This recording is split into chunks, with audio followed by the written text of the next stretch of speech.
அத்தியாயம் 33. என்னாச்சு வேந்தன் என்றவள் பதறிக்கொண்டு கேட்க, அப்பொழுதும் அவன் அவளை விட்டு விலகவில்லை. எதுவும் பேசவும் இல்லை, மௌனமாக இருந்தான்.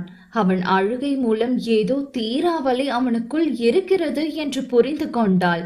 அதனால் முடிந்தவரை அழுகட்டும் என்று அவளும் விட்டுவிட்டாள். அவள் எண்ணியது போலவே சற்று நேரத்தில் அவன் பிடி தளர்ந்தது. மெல்ல அவளை விட்டு விலகி நின்றான். சாரி கண்மணி, உங்களை டிஸ்டர்ப் பண்ணிட்டேன், நீங்க படுத்துக்கோங்க என்று அவன் விலகி செல்ல எத்தனைக்கையில் அவன் கையை பிடித்தாள். அவன் என்னவென்பது போல் பார்த்தான். சூடா ஒரு டீ குடிப்போமா என்றாள். வேந்தனோ அவளை புரியாது பார்த்தான். என்ன அப்படி பாக்குறீங்க? டீ குடிப்போமான்னு தானே கேட்டேன். என்னமோ சரக்கு அடிப்போமான்னு கேட்ட மாதிரி அப்படி பாக்குறீங்க. நல்லா இருக்கும்பா, மழை வேற வருது, குடிப்போமா என்ன தலையை சாய்த்து அவள் கேட்ட விதத்தில் வேந்தனால் அதை மறுக்க முடியவில்லை. சரிங்க. சில நிமிடங்களுக்கு பிறகு இருவரும் வாசல் படியில் அமர்ந்து இருந்தனர். மழை வெளுத்து வாங்கி கொண்டிருந்தது. சப்பா, செம்மையா குளிர்துல வேந்தன். இப்போ இந்த டீ சும்மா எப்படி செட் ஆகுது பாத்தீங்களா? இதுக்கு முன்னாடி இப்படி ட்ரை பண்ணிருக்கீங்களா? ரொம்ப நல்லா இருக்கும். என்ன வேந்தன், எதுவுமே பேச மாட்டேங்கிறீங்க? ஏன், நான் தூங்குனாதான் சாருக்கு பேச்சு வருமா என்ன என்று டீயை ஒரு சிப் அருந்தியபடி இதழில் எட்டி பார்த்து குறும்புடன் கேட்டாள். டீ குடித்து கொண்டிருந்து வேந்தனுக்கு பட்டென்று புரை ஏறிவிட்டது. ஓகே ஓகே, பார்த்து குடிங்க வேந்தன், இனி எதுவும் கேட்கல என்று சிரித்தாள். இருவர் இடையிலும் பலத்த அமைதி. நீங்க ஏன் அழுதீங்கன்னு நான் கேட்க மாட்டேன் வேந்தன். இவ்ளோ கம்பீரமா இத்தனை பேர் முன்னாடி இருக்கிற ஒருத்தருக்குள்ள இவ்ளோ கண்ணீர் இருக்குன்னா அதுக்கு பின்னாடி காரணமும் காயங்களும் இருக்கும்னு எனக்கு தெரியும். அத பத்தி கேட்க இப்போ உங்களை இங்க கூட்டிட்டு வரல.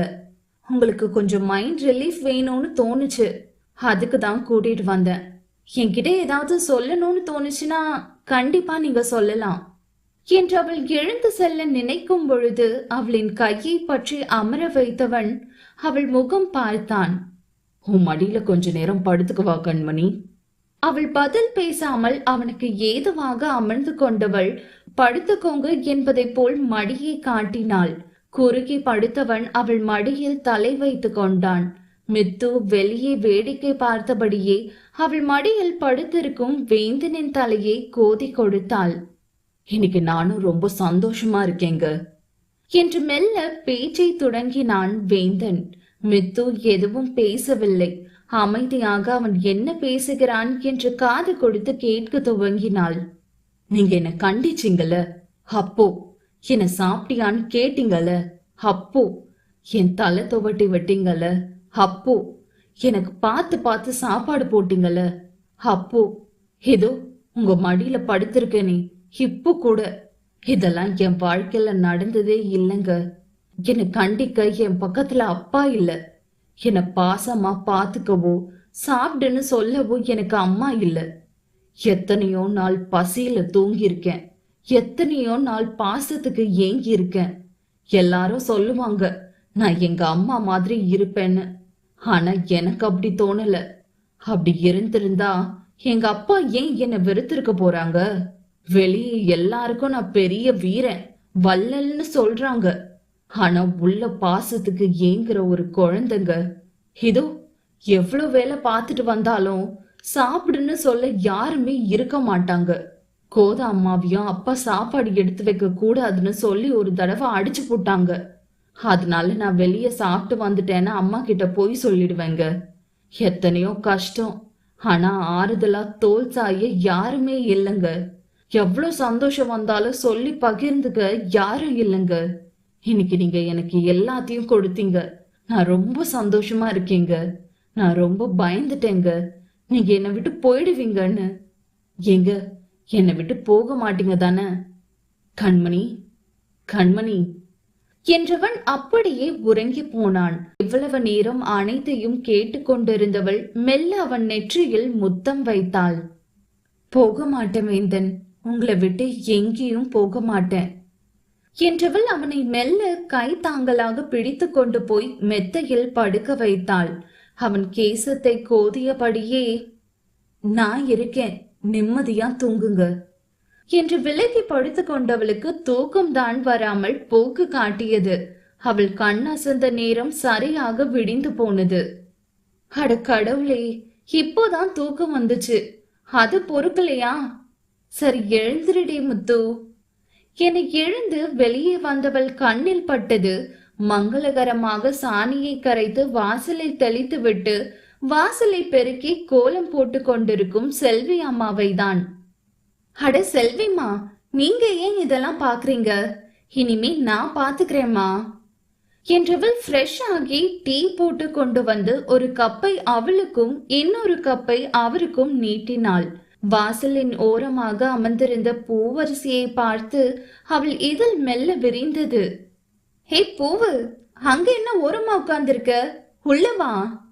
இல்லைங்க மதனி, நான் உள்ள வரக்கூடாது. ஏன் பூவு, எதுக்கு வரக்கூடாது? மதனி, நான் வீட்டுக்கு தூரம், அதனால உள்ளெல்லாம் வரக்கூடாது, எதையும் தொடக்கூடாது. என்ன என்ன சொல்ற பூவு? பீரியட்ஸா? அதுக்கு ஏன் வீட்டுக்குள்ள வரக்கூடாது? என்ன சொல்ற நீ? செல்விமா, அவ என்ன சொல்றா? ஆமா கண்ணு, இது கிராமம், இங்கெல்லாம் அப்படிதான். வீட்டுக்கு தூரம்னா வீட்டுக்குள்ள போக கூடாது, திண்ணையில தான் படுத்துக்கணும், தனியா தட்டு கொடுத்துடுவோம், அதுலதான் சாப்பிடணும். அவர் சாதாரணமாக சொன்னார். என்னம்மா சொல்றீங்க? ஆமா கண்ணு, சாமிக்கு ஒத்துக்காது கண்ணு. என்னம்மா சொல்றீங்க? இன்னும்மா இதையெல்லாம் நம்புறீங்க? அத தீட்டுன்னு சொல்லி நம்மள மாதிரி பொண்ணுங்க தான் நம்மள நாமளே இழிவுபடுத்திக்கிறோம். ஏன் நீங்க கும்பிடுற சாமிகள்ல பெண் தெய்வம் இல்லையா என்ன? ஒரு பொண்ணு வயசுக்கு வரலனா அந்த பொண்ணை பாடா படுத்தி என்னமெல்லாம் பண்ணி வயசுக்கு வர வைப்பீங்க. அப்படியே வந்துட்டாலும் தீட்டுன்னு சொல்லி தள்ளி வைப்பீங்க. அந்த மாதிரியான நேரத்துல பொண்ணுங்க ரொம்ப வீக்கா இருப்பாங்க, அவங்களால எந்த வேலையும் செய்ய முடியாது.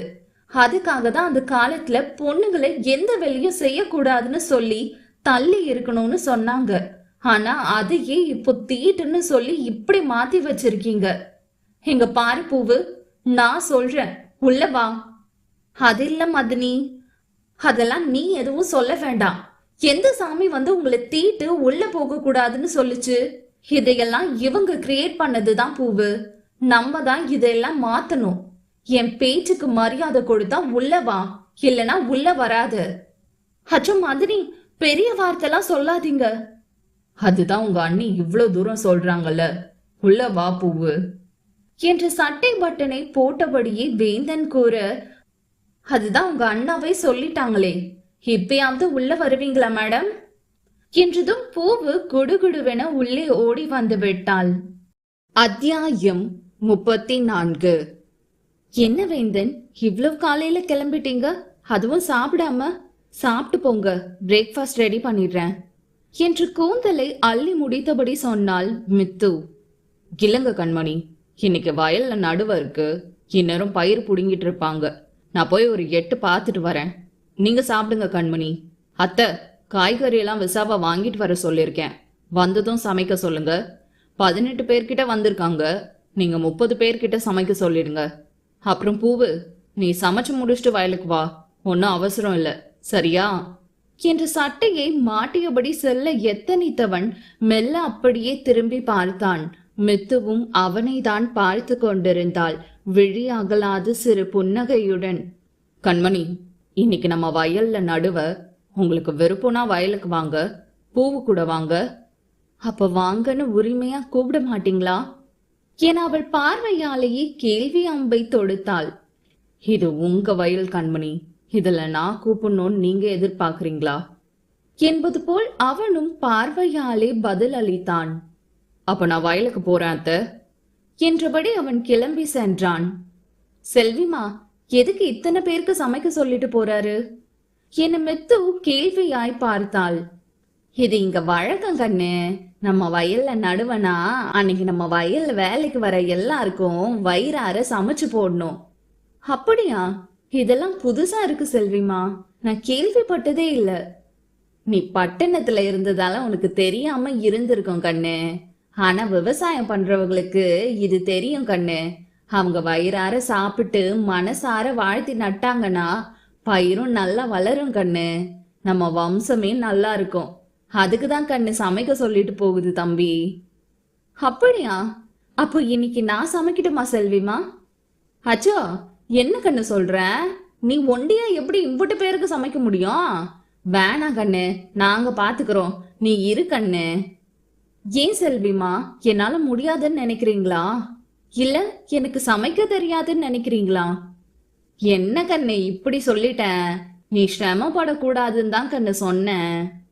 இதுல என்ன செல்விமா எனக்கு சிரமம்? நீங்க மட்டும் தனியா புண்ணியம் தேடிக்க பாக்குறீங்களா? விட மாட்டேன். நானும் புண்ணியம் தேட வேணாமா? இன்னைக்கு நான் தான் சமைப்பேன். வேணும்னா எனக்கு காய்கறி மட்டும் நறுக்கி கொடுங்க, அந்த ஹெல்ப் மட்டும் பண்ணுங்க, ஓகேவா? இருந்தாலும் கண்ணு என்று செல்விமா இழுத்தாள். அட நான் பாத்துக்கிறேம்மா. சரி வாங்க ஆரம்பிக்கலாமா என்று கையை பிசைந்தபடி மித்து சிரித்தாள். மதினி, முதல்ல உங்களுக்கு சுடுதண்ணி வைக்க தெரியுமா என்று பூவு எச்சில் விழுங்கினாள்.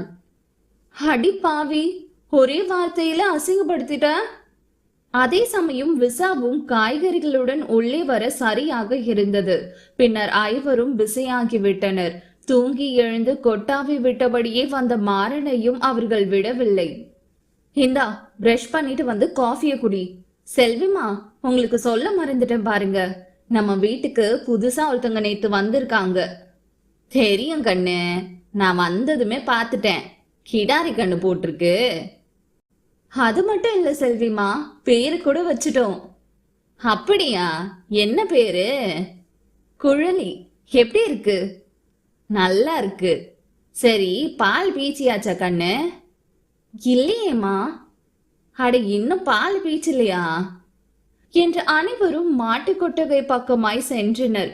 கண் குட்டி அழகாக பசுவிடம் பால் குடித்து கொண்டிருந்தது. அனைவர் முகத்திலும் புன்னகை. கண்ணு, தம்பி கண்ணு குட்டி அவுத்து விட்டு தான் போயிருக்கு. சாயங்காலம் சீம்பாலுக்கு மட்டும் கொஞ்சம் பால் பீச்சிக்கலாம் கண்ணு.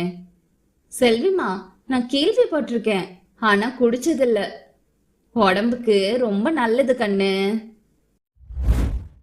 பாவிங்களா, ஒரு ஃபேமஸ் யூடியூபரை இப்படி வெங்காயம் நறுக்க வச்சிட்டீங்களே. ஒரு நாள் இல்ல ஒரு நாள் இதுக்கெல்லாம் ஃபீல் பண்ணுவீங்கடா என்று மாறனு கண்ணை துடைத்தபடி வெங்காயத்தை நறுக்கியவன் தனக்கு தானே புலம்பிக் கொண்டான். மாறனாவது பரவாயில்ல போலும், விசாவோ அம்மியில் மசாலா அரைத்து கொண்டிருந்தான். டே பங்காளி, என்னடா அங்க ரொம்ப ஜாலியா இருக்க போல என்று நக்கலாக கேட்டான். யோ, அண்ணன் கூட பார்க்க மாட்டேன், அசிங்கமா கேட்டுருவேன். இப்படி ஒரு சிங்கத்தை அசிங்கமா வெங்காயம் நறுக்க வச்சிட்டாங்கன்னு வெறியில இருக்கேன். என்ன பார்த்தா உனக்கு ஜாலியா இருக்க மாதிரி தெரியுதோ? டே, அங்க என்ன சத்தம் என்று மித்து ஒரு சத்தம் போட்டாள். ஒண்ணுமில்ல, சும்மா பேசிக்கிட்டு இருந்தோம் என்று இருவரும் கோரஸாக சொல்ல ஒரே கூத்துதான். ஒரு வழியாக அனைத்தையும் அவர்கள் உதவியுடன் சமைத்து முடித்து விட்டாள். முடிஞ்சிடுச்சு செல்விமா, ஓகேவான்னு பாருங்க. டே மாறா, போய் டேஸ்ட் பாரு என்றால் முந்தானை கொண்டு முகத்தை துடைத்தபடி. நானா? அச்சோ, என்னதான் இருந்தாலும் என்னை விட வயசுலயும் குணத்திலயும் உயர்ந்தவர் விசா அண்ணா தான்.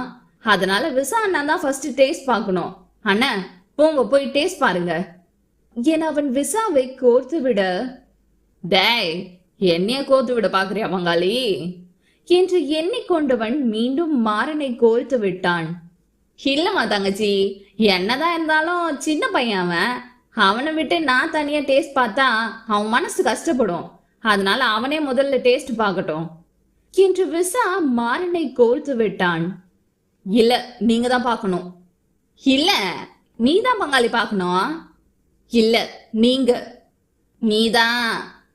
இல்ல நீங்க. நீதான் பங்காளி என்று இருவரும் வாக்குவாதம் செய்ய, அச்சோ கொஞ்சம் நிறுத்துங்க என்று மித்து சத்தம் போடவும் தான் இருவரும் அமைதியானார்கள். இப்ப எதுக்கு சண்டை போடுறீங்க? உங்க 2 பேர் பாசம் பார்த்து எங்களுக்கு புல் அரைக்குது. நீங்க ஏன் தனித்தனியா டேஸ்ட் பண்ணோம்? பேசாம இங்க வாங்க 2 பேரும் என் அவள் இருவரையும் அழைக்க இருவரும் அவள் அருகில் சென்று நின்றார்கள். அண்ணாவை தானே டேஸ்ட் பண்ண சொல்ல போற என்று மாறனும். பங்காளியை தானே தங்கச்சி டேஸ்ட் பண்ண சொல்ல போற என்று விசாவும் அங்கும் இருவரும் மாறி மாறி வாக்குவாதம் செய்தனர். அதுக்கு தான் வேற வழி ஒண்ணு வச்சிருக்கேன் என்று இருவரையும் கையை நீட்ட சொன்னாள். நீங்க 2 பேருமே ஒன்னாவே டேஸ்ட் பாருங்க, இப்ப ப்ராப்ளம் சால்வ் என இருவர் கையிலும் முட்டைகோஸ் பொரியலை வைத்தாள். சீக்கிரம் டேஸ்ட் பார்த்து எப்படி இருக்குன்னு சொல்லுங்க. மாறனும் விசாவும் ஒருவர் முகத்தை ஒருவர் பார்த்து கொண்டு நின்றவர்கள் இன்னைக்கு நம்ம தான் பலியாடு என்று முழித்தார்கள். சீக்கிரம் என்று அவள் ஒரு சத்தம் போடவே இருவரும் கபக் என்று பொரியலை வாயில் போட்டு மென்றார்கள். இருவர் முகமும் அப்படியே அஷ்டகோணலாக மாறியது. அத்தியாயம் 35. இருவரின் முகமும் முதலில் அஷ்டகோணலாகி பின்பு நார்மலாக மாறியது. ஏன் மூஞ்சி அப்படி போகுது? நல்லா இல்லையா? காரமா இருக்கோ? இருவரும் இல்லை என்பது போல் தலையை ஆட்டினார்கள். உப்பு அதிகமா போயிடுச்சா? அதுக்கும் இருவரும் இல்லை என தலையை ஆட்டினார்கள். அப்புறம் என்னதான் ஆச்சு? நல்லா இருக்கா இல்லையா? எதையாவது சொல்லுங்க. நல்லா இல்லையோ என பதட்டத்தில் கேட்டாள்.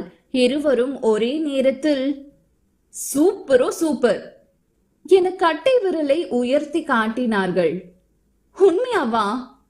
அக்கா உண்மையா சொல்றேன், செம்மையா இருக்குக்கா. நீ நல்லா சமைப்பன்னு தெரியும், ஆனா இவ்ளோ நல்லா சமைப்பன்னு தெரியாது. சூப்பர்க்கா என இருவரும் அங்கு இருந்த கேரட் பொரியல், சாம்பார், ரசம், வத்த குழம்பு, பாயாசம் என அனைத்தையும் டேஸ்ட் பார்த்தவர்கள் டேஸ்ட் பார்க்கிறேன் என்ற பெயரில் ஒரு கட்டு கட்டி விட்டார்கள். செல்வி அம்மாவும் டேஸ்ட் பார்த்தார். மித்து கண்ணே, எல்லாமே அம்பிட்டு ருசியா இருக்கு கண்ணே. நீ இவ்ளோ நல்லா சமைப்பன்னு தெரியாம போச்சு. அப்படியே லட்சுமி அம்மா மாதிரியே கை பக்குவோம் கண்ணே. சரி செல்விமா, எல்லாத்தையும் வயலுக்கு கொண்டு போகலாமா? சாப்பிடுற நேரம் ஆயிருச்சே. ஆமா கண்ணு, இதோ விசா எல்லாத்தையும் எடுத்துட்டு போவான், நம்ம அப்படியே நடந்து போலாம். சரிங்க செல்விமா என உணவை எல்லாம் விசாவும் மாறனும் வண்டியில் எடுத்து செல்ல இவர்கள் மூவரும் அப்படியே நடராஜா சர்வீஸில் சென்றனர். அந்த இயற்கை அழகை எல்லாம் கண்ணிமைக்கவும் மறந்தபடி ரசித்து கொண்டு வந்தாள் மித்து. அடடே, கடவுள் மொத்த அழகையும் இங்கு மட்டும் கொட்டிவிட்டு சென்று விட்டார் போலும். என்னம்மா கண்ணு, நான் இம்புட்டி நேரமா கேட்டுட்டு வரேன், நீ எதுவுமே சொல்ல மாட்டேங்கிறியே. என்ன கேட்டீங்க? நான் கவனிக்கலையே. அது இல்ல கண்ணு, உங்களுக்கு தாலி பிரிச்சு கோக்கணும், அதுதான் தம்பி எதுவும் சொல்லுச்சா? இல்லையேம்மா, எதுவுமே சொல்லலையேம்மா. சரி கண்ணு, நானே தம்பி கிட்ட கேக்குறேன் என்றபடி அவர்கள் வயலுக்கு வந்து சேர்ந்திருந்தனர். கண்ணு, இதுதான் நம்ம வயலு, நீ இங்கே இருக்கண்ணு, நாங்க எல்லாரையும் சாப்பிட வர சொல்லிட்டு வரோம். அடியே பூவு, போய் எல்லாரையும் வர சொல்லுடி, போ. ஏன் ஆயிட்ட? ஏன் அத நீங்க போய் சொன்னா ஆகாதாக்கும்? எப்ப பாரு என்னையவே வேலை வாங்குறீங்க என்றபடி அவரை ஒரு இடி இடித்து விட்டு செல்ல, ஆத்தி என்று மித்து மேல் போய் விழுந்தார் செல்வி. பாத்தியா கண்ணு, இவளுக்கு எம்புட்டு ஏத்தோன்னு என்ன இடி இடிச்சு புட்டு போறானு. சரி கண்ணு, நீ போய் அப்படியே சுத்தி பாரு, நான் போய் இலையெல்லாம் எடுத்து வைக்கிறேன் என்றபடி அவர் வாழை மரம் நோக்கி நடந்தார். மித்து மெல்ல வயல் வரப்பை ரசித்தபடி நடந்து சென்றாள். அப்பொழுது சற்று தூரத்தில் தான் அவள் கணவன் வேந்தன் நிற்பது போல் இருந்தது. என்ன வேந்தன் மாதிரி இருக்கு? ஆமா, அவர்தான் என்றபடி அவனையே பார்த்தபடி நடந்து சென்றாள். வெறும் பனியன் மற்றும் வேஷ்டியுடன் வாய்க்கால் வரப்பு வெட்டி அடைத்து கொண்டு இருந்தான். வெயிலில் வேலை செய்வதால் வேர்வை அவன் உடல் எங்கும் வழிந்தோட விரிந்த மார்பும் புடைத்த புஜங்களும் இன்னும் அவன் ஆண்மைக்கு அழகு சேர்த்தது.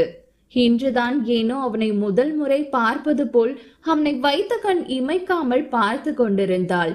வரப்பினை வெட்டி முடித்தவன் நிமிர்ந்த உடலை வளைத்து முறித்தவனின் கண்ணில் பட்டால் அவனையே பார்த்தபடி வரும் மனையாள். ஏங்க அங்க வழுக்குங்க, பாத்துங்க என்று கத்தியபடி வேந்தன் அவளை நோக்கி ஓடி செல்ல, அவன் சொன்னது போலவே முன்வரப்பில் இருந்த சகதியில் கால் வைத்து அவள் வழுக்கி விழ போனாள். அதே நேரம் சரியாக அவள் இடையை வளைத்து பிடித்திருந்தான் வேந்தன். புரியுது, அது எப்படி ஹீரோயின் விழுகும் போது மட்டும் சரியா ஹீரோ வந்து தாங்கி பிடிக்கிறாங்கன்னு? என்னங்க பண்றது, இதுதானே காலங்காலமா நடக்குது. பிடிக்கலன்னு சொன்னாலும் ஏத்துக்க மாட்டாங்க. அதனால வேற வழி இல்ல, ஏத்துக்கிட்டு தான் ஆகணும். விழப்போகும் பயத்தில் அவள் பனியனை இறுக்க பிடித்திருந்தாள். கண்ணை இறுக்க மூடியிருந்தவளின் நடுக்கம் இன்னும் குறையவில்லை. கண்மணி, உங்களுக்கு ஒன்றும் இல்லை, இங்க பாருங்க, என்ன பாருங்க கண்மணி. வேந்தனின் வார்த்தை கேட்டு பேதை மெல்ல கண் விழித்தாள். அத்தனை நெருக்கத்தில் மணாலின் முகம் உடல் எங்கும் சேரு. ஆனால் அதுதான் அவன் அழகை மெருகூட்டியது போல் தோன்றியது அவளுக்கு. ஏதோ ஒரு உந்துதல், ஏனோ ஒரு குறுகுறுப்பு. உள்ளம் படபடவென அடித்தது. ஆனால் விலகதான் மனம் வரவில்லை இருவருக்கும். பார்த்து வர மாட்டீங்களா? என்னை இவனும் பார்த்து வந்ததால தாங்க விழுந்துட்டேன் என்று இவளும். எங்க, நான் ஒன்னு சொன்னா தப்பா எடுத்துக்க மாட்டீங்களே? என இவனும். என்னதுங்க? உங்க கண்ணு ரொம்ப அழகா இருக்குங்க. உண்மையாவா? நானும் ஒன்னு சொல்லவா வேந்தன்? என்னதுங்க? நீங்க சிரிச்சா ரொம்ப அழகா இருக்கீங்க. வேந்தன் புருவம் உயர்ந்தது. நீங்க என்னமோ சொன்னீங்க, ஆனா அது என் காதுல தப்பா விழுந்துருச்சு என்று அவன் மெல்ல இதழ் விரித்தான். இது அனைத்தையும் ஏதோ சினிமா பட ஷூட்டிங் போல் அங்கு வேலை செய்பவர்கள் அனைவரும் ஆவென்று வாயை பிளந்து கொண்டு பார்த்தனர். ஐயோ, என் மாப்பி இப்படி மானத்தை வாங்குறானே என்று விசா கையை பிசைந்தான். அட அண்ணன், சும்மா இருங்க. என் மாம்சி எப்படி சும்மா ரொமான்ஸ்ல பின்றாருன்னு பாரு. வரே வா என்று மாறன் மெச்சிக்கொண்டான். நல்ல மச்சான், நல்ல குடும்பம், விளங்கிடும். டேய், இங்க என்னத்தை நின்னுடா இப்படி வேடிக்கை பார்த்துக்கிட்டு இருக்கீங்க என்று திட்டியபடி வந்த செல்வி அம்மாவுக்கு அங்கு மொத்த வேலை ஆட்களும் வேந்தன் மித்து போசைதான் வாய் பிளந்து பார்த்து கொண்டிருக்கிறார்கள் என்று தெரிந்ததும் வெட்கம் வேறு ஒரு பக்கம் வந்தது. ஏய், என்ன பத்தா ஆத்தா, எல்லாரையும் திட்டி போக சொல்லுவேன்னு பார்த்தா இந்த சீன்ல வெக்கப்படுற என விசா நக்கலாக கேட்டான். அட போடா பொசக்கெட்ட பயலே, அந்த காலத்துல உங்க அப்பாவும் நானும் கொடுக்காத போசா, போடா, எனக்கே ஒரே வெக்கமா இருக்கு என்றவர் அங்கிருந்து ஓடியே விட்டார். அட கடவுளே, விறகு கட்டையில போக வேண்டிய காலத்துல இன்னும் என்ன பெத்தா ஆத்தா வெக்கப்பட்டு ஓடுதே. நம்ம மாப்பியால தான் இதெல்லாம். இதுக்கு முதல்ல ஒரு முடிவு கட்டுறேன். நான் மட்டும் இப்படி சிங்கிளா சிங்கி அடிக்கணும், நீங்க மட்டும் கொஞ்சம் குழாவுவீங்களோ? விடமாட்டேன் போங்க என்று திரும்பியவன் அங்கு ஒரு அங்கிள் ஆஃப் என்று அந்த காட்சியை வேடிக்கை பார்ப்பதை கண்டான். யோ, அங்க என்னையா வடையா சுடுது? எல்லாரும் ஆணு வாயை பொழந்து வேடிக்கை பாக்குறீங்க, போய் வேலையை பாருங்க, போங்க அங்கிட்டு என்று விரட்டி விட்டான். அதில் அனைவரும் அங்கிருந்து போய்விட அதில் ஒரு வயசான தாத்தா மட்டும் இன்னும் நின்று வேடிக்கை பார்த்து கொண்டிருந்தார். யோ பெருசே, இன்னும் இங்க நின்னு என்னத்த பாக்குற? கிளம்பியா? அந்த பெரியவரோ, அட போடா பொடி பயலே, அங்கிட்டு தள்ளி நில்லு மறைக்காம, நல்ல சீனு போய்கிட்டு இருக்கு என்று தனது பொக்கை வாயை ஆவென திறந்தபடி வேடிக்கை பார்த்து கொண்டிருந்தார். யோ பெருசே, உனக்கெல்லாம் இந்த வயசுல சீனு கேக்குதோ? சீனு இரு, உன் மருமக கிட்ட சொல்லி சோத்துல விஷம் வைக்க சொல்றேன். போறியா இல்லையா? தடுக்கி விழுந்தா போய் சேர்ந்துருவ நீ எல்லாம். வாயை பொழந்து வேடிக்கை பாக்குற, எல்லாம் அவனை சொல்லணும். டே மாப்பி, டே மாப்பி, என்னடா பண்ணிட்டு இருக்க என இவன் கத்தி கொண்டு செல்ல அங்கு இருவரும் வேறு உலகில் அல்லவா இருந்தனர். உங்க சேல கலர் ரொம்ப நல்லா இருக்குங்க, உங்களை மாதிரியே என்று இன்னும் அவர்கள் வர்ணிப்பு படலம் நிற்கவில்லை. போச்சுடா, இவனுங்க என்ன இப்படி ஐஸ்ல உறைஞ்சு போன அர்னால்டு மாதிரி போஸ் கொடுத்து நிக்கிறானுங்க என்று நெற்றியில் அடித்து கொண்டான் விசா.